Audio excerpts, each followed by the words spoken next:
out that way too.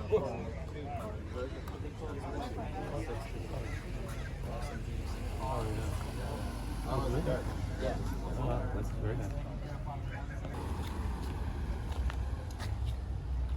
So how do you put 2,000 engine in a car? Check them out. You know, a couple times a month. Disposed of. If you wreck them, sure. I wonder how many of them are left on the road.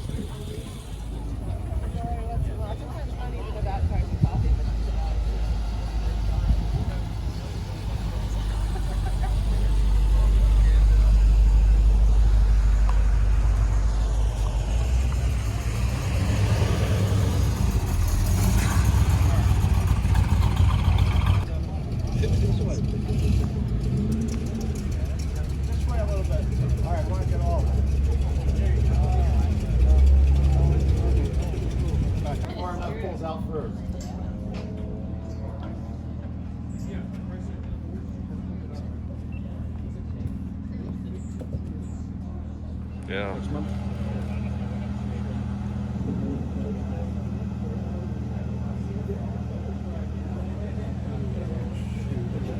Sorry. You're good. How that works?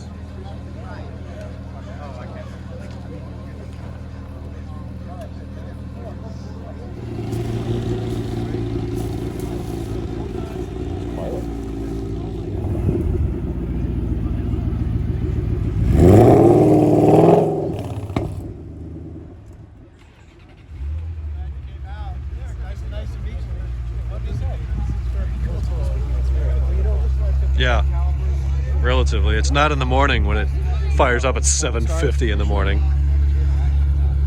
Let's finish up Saturday's vlog. So today's Monday. I'm doing a work from home day. My car's not here and I was in the shop all day Saturday. I'm catching up on vlogs now, so I'm going to give you a try to keep it under 2-minute synopsis of what the rest of Saturday was. So it was Ford versus Ferrari. Some movie came out. I'm not into car movies or race movies, especially when Ford's the winner. Incredible cars and coffee, as always.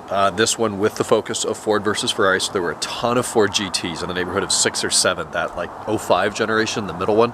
There was the one new one, the red one, that was in the video you just saw. Bill brought out his Enzo and F50. This was an awesome turnout. Nate came down from Orange County, met us at Cars and Coffee, spent a little bit of time there. We headed to the shop.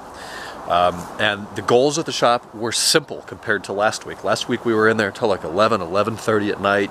It was crazy. We did the diff bushings and got it done. Today we had like a bunch of little stuff to do. I wanted to pull the oil pan down, see if it needed to be time sorted. We did do that. It looks like it's already had new threads tapped, so we chased the threads in the pan and on the bolt, put it back together. It should be dry. Threads in nice and tight. We put a new lock washer on it. It's the wrong bolt, but I mean the threads are clean, so it should be good. So that's done. And we move on to the drive shaft. We put a new centering sleeve in the drive shaft. We put the drive shaft in the car. We put the heat shielding back in the car. That's done.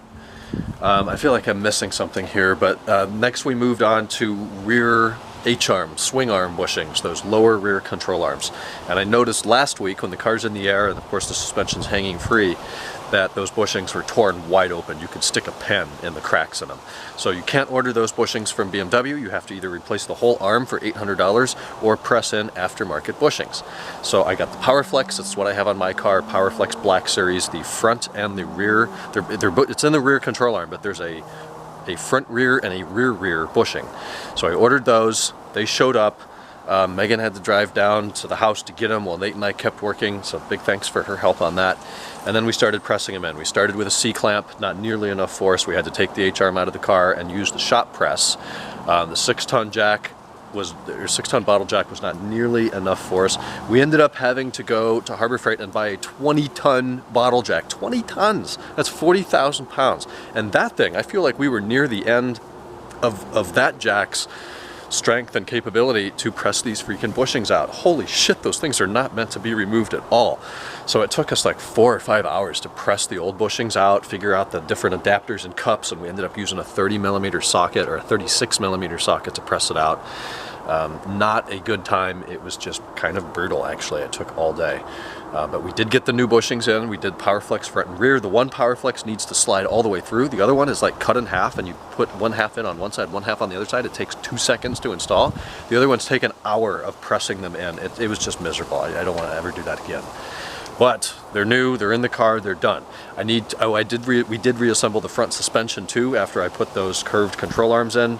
Right now we're at a point where everything needs to be torqued at ride height. The front control arms, the wishbones, and the tension, traction struts, whatever, both of them to the subframe need to be torqued at ride height.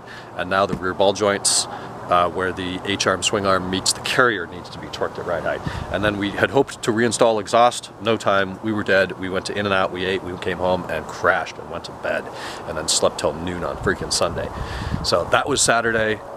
Spending my entire weekend in the shop has gotten a little bit old, so we didn't do that yesterday, as you'll see in tomorrow's vlog.